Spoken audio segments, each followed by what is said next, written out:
Bismillahirrahmanirrahim. Assalamualaikum warahmatullahi wabarakatuh. Alhamdulillahirabbil alamin. Segala puji bagi Allah Subhanahu wa taala yang telah memberikan kita kesempatan dan kesehatan sehingga kita dapat berkumpul pada kesempatan ini. Shalawat serta salam semoga senantiasa tercurah kepada Nabi Muhammad SAW, keluarga, sahabat, serta seluruh umatnya hingga akhir zaman. Perkenalkan, saya Muhammad Rifal Abdallah, Mahasantri Universitas PTIQ Jakarta yang berada di Ma'had Al-Quran PTIQ Jakarta. Di sini saya akan mempresentasikan materi tentang mata kuliah Ulumul Quran.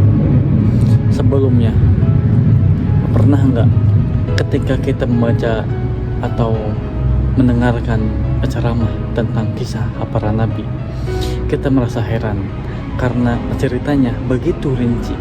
Misalnya, siapa nama seseorang yang tidak disebut dalam Al-Quran, di mana tempatnya suatu peristiwa itu terjadi, atau bagaimana detail yang sebenarnya tidak dijelaskan dalam ayat. Lalu muncul pertanyaan, dari mana semua rincian itu berasal?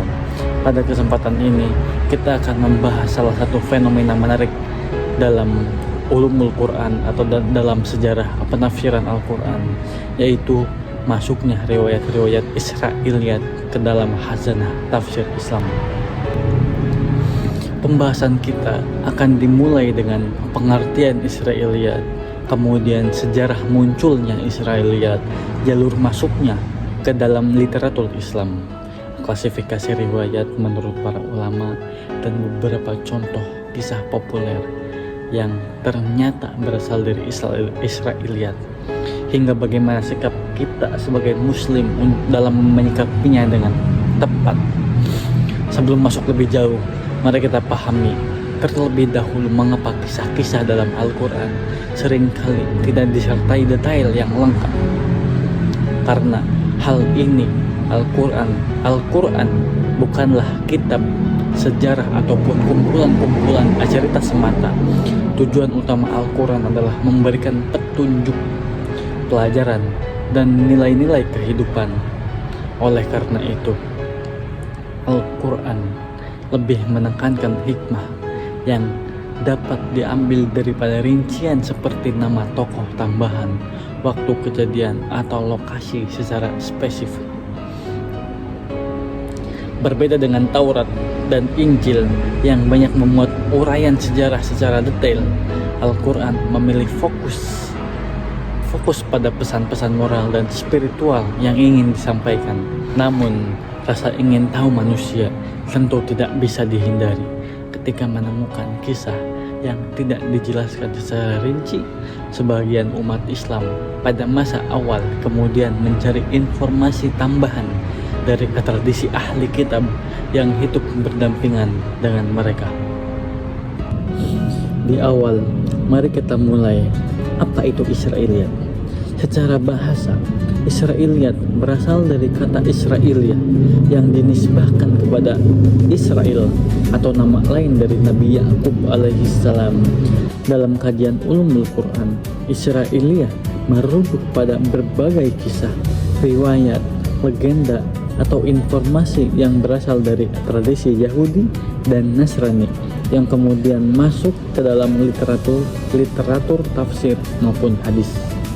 Singkatnya, Israiliyat adalah informasi dari sumber-sumber ahli kitab yang digunakan untuk menjelaskan atau melengkapi pemahaman terhadap ayat-ayat Al-Quran. Sejarah munculnya Israiliyat sebenarnya interaksi antara bangsa Arab dan ahli kitab sudah terjadi jauh sebelum Islam datang melalui jalur perdagangan ke wilayah Syam dan Yaman. Masyarakat Arab telah lama berhubungan dengan komunitas Yahudi dan Nasrani. Selain itu, sekitar abad pertama Masehi, beberapa kelompok Yahudi juga mulai menetap di Jazirah Arab. Interaksi ini intens setelah hijrahnya Rasulullah ke Madinah. Di kota tersebut, umat Islam hidup berdampingan dengan beberapa kabilah Yahudi seperti Bani Nadir dan Bani Qainuqa. Dari kehidupan sosial yang berdekatan inilah terjadi pertukaran informasi pada masa itu. Terdapat majelis-majelis ilmu milik orang Yahudi yang kadang juga dikunjungi sebagian para sahabat. Ketika mendengar kisah-kisah masa lalu yang menarik, muncul keinginan untuk mengetahui detail yang tidak disebutkan dalam Al-Quran. Selain itu, terdapat beberapa tokoh ahli kitab yang kemudian memeluk Islam yang dikenal memiliki pengetahuan yang luas mengenai kitab-kitab terdahulu. Di antaranya adalah Abdullah bin Salam, Ka'ab al-Ahbar, dan Wahab bin Munabbih. Pengetahuan mereka yang sangat luas mengenai tradisi Bani Israel kemudian menjadi salah satu sumber informasi yang sering dikutip dalam majelis-majelis keilmuan pada masa itu. Sikap para ulama terhadap Israiliyat itu tidak semua menerima riwayat Israiliyat begitu saja. Mereka membawa klasifikasi yang sangat sistematis untuk menyaring informasi yang masuk. Pertama, riwayat yang sesuai dengan Al-Quran dan Sunnah. Riwayat seperti ini boleh diterima sebagai informasi tambahan atau pelengkap sejarah. Kedua, riwayat yang bertentangan dengan Al-Quran dan Sunnah, akal sehat, atau prinsip-prinsip agama. Riwayat semacam ini wajib ditolak. Dan yang ketiga, riwayat yang tidak memiliki dalil yang menguatkan maupun yang membantah riwayat ini disebut maskut anhu. Sikap yang tepat terhadapnya adalah tawakuf, yaitu tidak membenarkan dan tidak pula mendustakan secara pasti. Pendekatan ini menunjukkan betapa telitinya para ulama dalam menjaga kemurnian ajaran Islam. Salah satu contoh ulama yang paling tegas dalam masalah ini adalah Ibnu Katsir. Dalam tafsirnya, beliau seringkali memberikan catatan ketika menemukan riwayat Israiliyat yang lemah atau tidak dapat dipercaya. Dengan demikian, umat dapat membedakan antara fakta yang dapat diterima dan cerita yang tidak memiliki dasar yang kuat. Beberapa mitos populer atau kisah-kisah dari Israiliyat yang sangat populer. Salah satu kisah yang sering kita jumpai adalah cerita bahwa setelah Nabi Yusuf alaihissalam menjadi penguasa Mesir, Zulaiha yang telah tua kembali muda dan cantik lalu menikah dengan beliau. Cerita ini sangat populer tetapi tidak memiliki dasar yang kuat dalam Al-Quran maupun hadis yang sahih. Contoh lainnya adalah kisah cincin Nabi Sulaiman alaihissalam yang konon dicuri oleh jin sehingga beliau kehilangan kerajaannya. Riwayat seperti ini yang sangat lemah dan lebih menyerupai dongeng daripada sejarah yang dapat dipertanggungjawabkan.